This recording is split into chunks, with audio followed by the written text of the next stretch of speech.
자, 전국 뉴스 첫 번째입니다. 올해 들어 서울 부동산 임대차 계약 폭증, 둘 중 하나가 월세라는 기사가 있습니다. 하나 하면서 제가 이거는 바로바로 코멘트를 하면서 말씀드릴 테니까 이어서 쭉 한번 들어보십시오. 재밌는 내용입니다. 자, 보시면 자, 서울에서 지금 많이 들어보셨죠, 그죠? 지금 임대차 계약이 늘어나고 있는데 왜? 매매를 안 하니까. 매매를 안 하면은 선택할 수 있는 선택지는 어디입니까? 전세 아니면 월세겠죠. 그런데 전세가 아니라 월세가 더 늘어나고 있다. 팩트 점검하고 내용 말씀드리겠습니다. 상반기 임대차 40만 건 첫 돌파, 월세 55% 늘며 시장 변화 주도, 고가 월세 거래도 최다, 매매 임대차 가격 분리 상황 전개라는 다소 좀 애매모호한 말로 해놨습니다. 보시죠. 부동산 매매 시장에서 유례없는 거래 절벽 현상이 지속되는 가운데 올해 들어 서울 부동산의 임대차 계약이 폭증한 것으로 나타났다. 매매 계약이 아니고 임대차 계약이 폭증한 것으로 나타났다. 왜? 집은 필수예니까. 노숙자가 아닌 이상에는 집은 필수예잖아요. 그죠? 그럼 그 필수예는 매수를 해서, 매매를 해서 사든지 아니면 빌려서 임대차를 하든지 둘 중 하나밖에 없죠. 임대차에는 두 가지가 있죠. 그죠? 전세 아니면 월세. 그걸 기본을 깔고 보셔야 됩니다.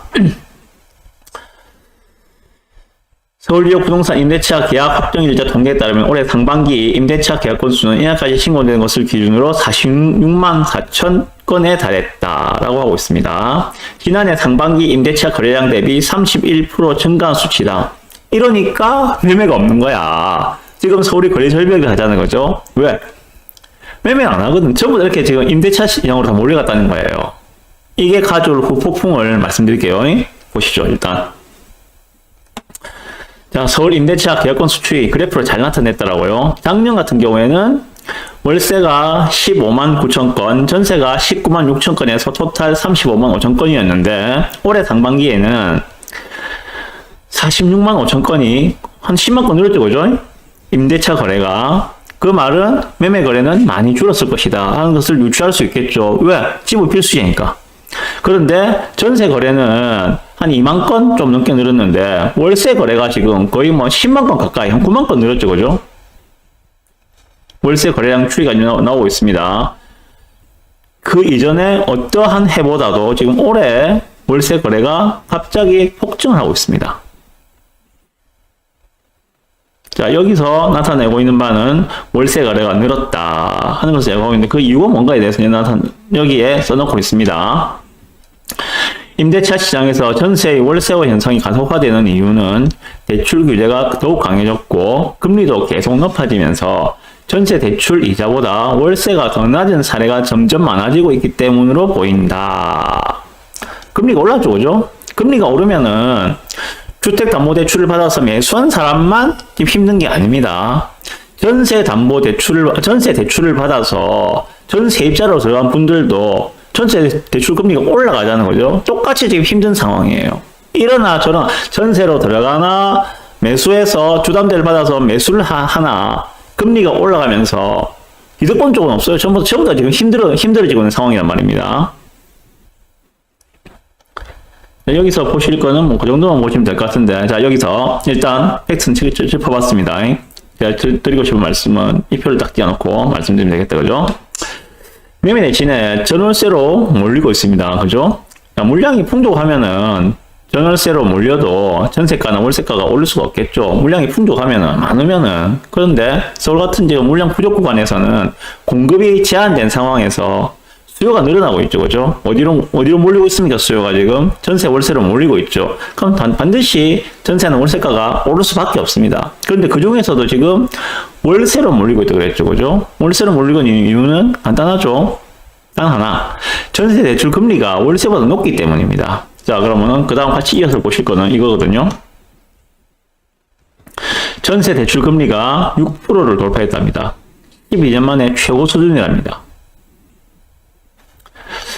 기준금리가 연일 오르면서 서민들에게 가장 민감한 전세대출 금리마저 6%를 돌파했습니다. 고물가의 기준금리가 더 오를 가능성이 큰 만큼 이자 부담은 갈수록 커질 것으로 보입니다. 라고 하고 있거든요. 자, 이거만 보시면 돼요. 여기서는 여기서 보실 거는 전세 대출 금리가 6%를 돌파했다. 야, 그러면은 가보라. 그건 니만 알겠어. 근데 전세 대출 금리가 6% 돌파한 거하고 월세로 사람들이 월세로 몰린다는데 월세가 얼마나 싸기에 사람들이 전세 대출을 안 받고 월세로 몰린다는 거야. 그에 대한 근거를 내봐. 라고 말씀하실 분들이 분명히 있으실 겁니다. 그래서 제가 KB 통계에서 팩트를 말씀드리겠습니다. 자, 요 자료는 보시면 우리가 KB의 월간 통계거든요. 이거는 KB 사이트에 들어가서 다운받으면 누구나 보실 수 있는 내용입니다. 자, 끝부분에 보시면은 59분 항목에 전월세 전환율량이 나옵니다. KB 아파트 전월세 전환율. 요거는 전세 보증금을 월세로 전환했을 때의 연 환산 이율을 말하는 겁니다. 자, 그럼 예를 들어서 2022년이죠, 지금. 22년에 딱 보시면은 서울, 인천, 경기, 수도권밖에 없어요. 통계는 지금. 부산이나 경남 쪽, 광역시 쪽은 통계가 없습니다. 서울 쪽만 나와 있는데 불리하죠. 우리가 이 부산 쪽 되는 게 있으면은 분석하기가 좀 더 좋을 텐데. 자, 보시면 경기도를 기준으로 봅시다. 경기도를 기준으로 봤을 때 지금 전월세 전환율이 3.97이라고 이야기하고 있습니다. 3.97.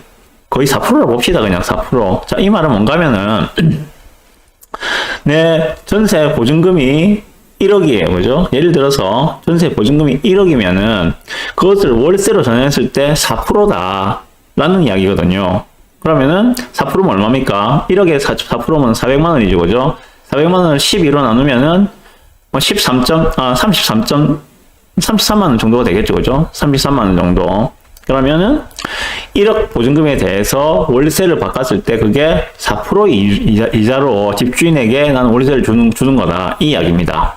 그런데 아까 보셨다시피 지금 현재 전세 대출 금리는 6%라고 이야기하고 있죠. 그죠? 그러면 은행에서 전세 대출로 1억을 빌렸어요. 그러면 나는 1년에 600만 원을 내야 되는 이야기입니다. 한 달에 얼마입니까? 50만 원씩. 한 달에 50만 원씩 나는 은행에다가 이자를 내야 된다는 이야기입니다. 그런데 이걸 월세로 바꿔버리니까 한 달에 33만 원만 내면 되는 거야. 무려 17만 원 차이가 나죠. 그죠? 그래서 사람들이 지금 월세를 몰리고 있다. 이 이야기를 말씀드리고 싶습니다. 자, 그런데 문제는 뭔가 하면 이렇게 이제 월세가 싸니까 이렇게 월세는 4% 정도밖에 안 되는데, 물론 부산은 이보다 더 높습니다. 부산은 이보다 더 높은데, 한 인천 정도 보시면 될 거예요. 부산은 지금 4.5% 정도 보시면 될 건데, 경기도는 지금 4%를 봤을 때, 그래도 인천도 4.5라 해도 6%는 싸다는 거죠. 자, 문제는 뭔가 하면은, 쭉 가서 제가 보여드릴게,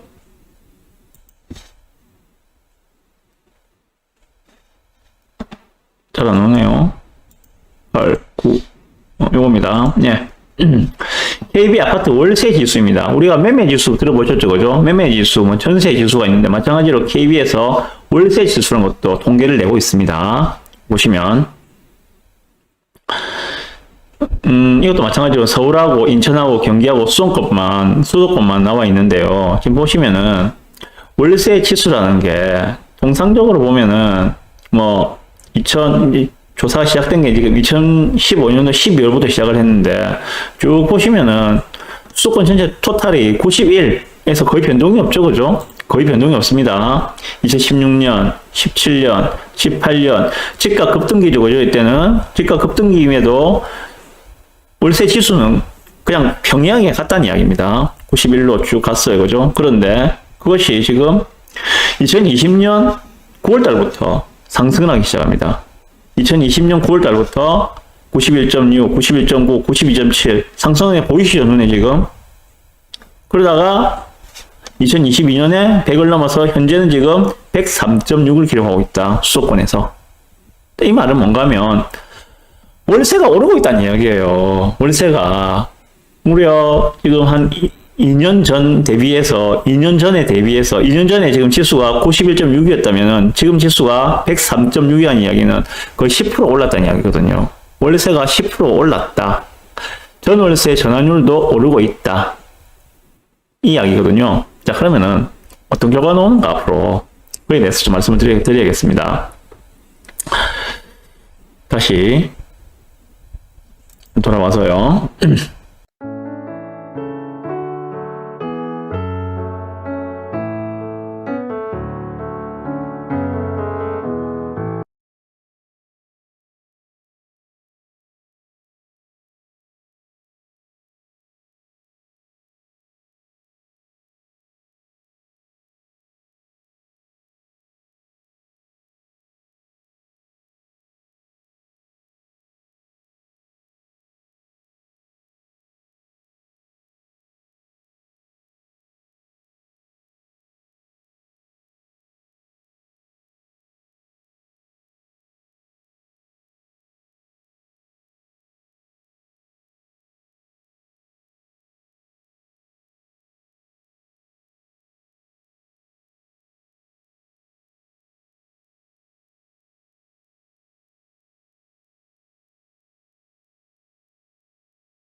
월세 지수가 급등하는 거는 당연한 현상이라 생각이 들거든요. 월세 지수가 왜 오르는가?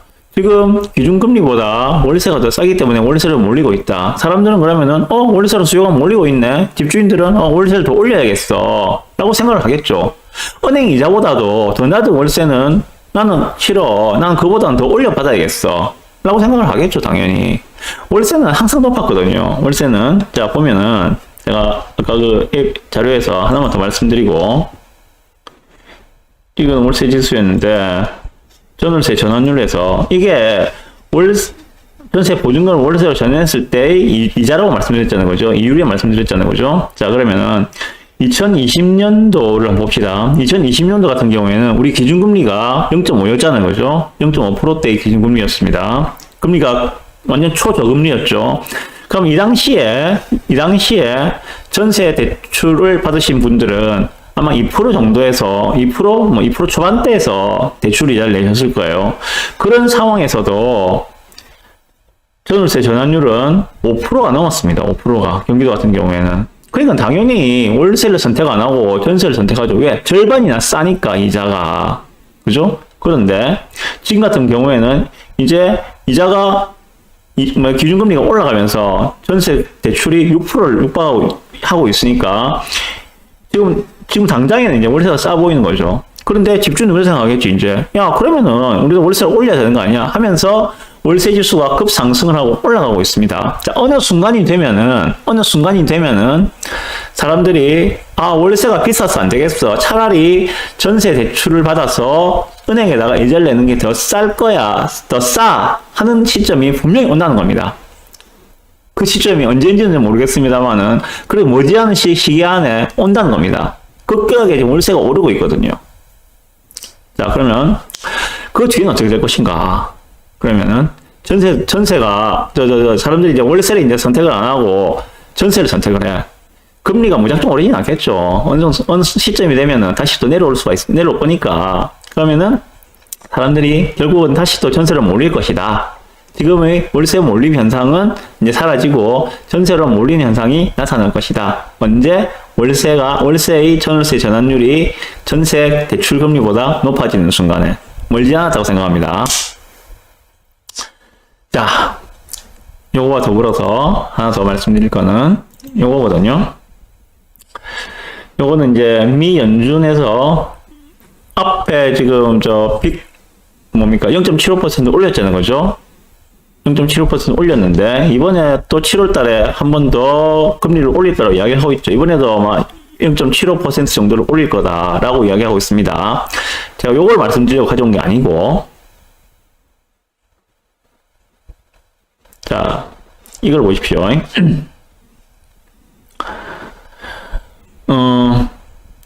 이달 말 열리는 통화정책회의에서 0.75%포인트 인상을 지지한다. 그러면서 현재 1.5에서 1.75%인 기준금리를 이같이 올리면 기준금리가 중립금리 수준에 도달할 것이라고 지적했다. 중립금리는 인플레이션을 부추기지도 않고 디플레이션을 일으키지도 않는 수준의 정책금리로 현재 약 2.25에서 2.5%로 추정되고 있다. 요거거든요. 요거 때문에 가져온 겁니다. 이거는. 지금 금리를 미국에서 급하게 올린다고 하는데 중립금리로 결국에는 수렴을 할 것이다. 물론 단기적으로 물가를 잡기 위해서 3%대의 기준금리까지 갈 수도 있습니다. 안 갈 수도 있지만 갈 수도 있습니다. 그렇지만 서서히 여기서 밝히고 있는 중립금리로 수렴을 할 것이다. 미국에서 생각하는 중립금리는 2.5%입니다. 2.5%. 자, 우리는 그러면은 한국은 미국보다는 중립금리가 약간 높아야 되겠죠. 그럼 예를 들어서 뭐 2.5나 3%라고 보입시다. 기준금리를 그 정도에서 그 정도로 수렴할 가능성이 높다라고 봤을 때, 그러면은 대출금리 어떻게 될 것인가? 주담대 금리든지 전세 대출금리든지 4% 중반, 5%를 넘지 않는 선에서 수렴할 것이다. 중기적으로. 단기적으로는 오를 수 있어요. 중기적으로는 그렇게 수렴할 것이다. 요게 오늘 제가 말씀드리는 첫 번째 전국구 뉴스의 핵심입니다. 결론입니다. 금리에 쫄지 말자. 단기적인 변동성은 분명히 클 수 있습니다. 그렇지만 중기적으로 분명히 중립금리로 수렴할 것이기 때문에 그 시점이 별로 멀지는 않았다. 이미 많이 올라왔다. 그렇다면 인상할 수 있는 남은 여유폭도 별로 크지가 않다. 그래서 쫄지 말고 하던 대로 하시라. 이 말씀을 드리고 싶습니다. 네.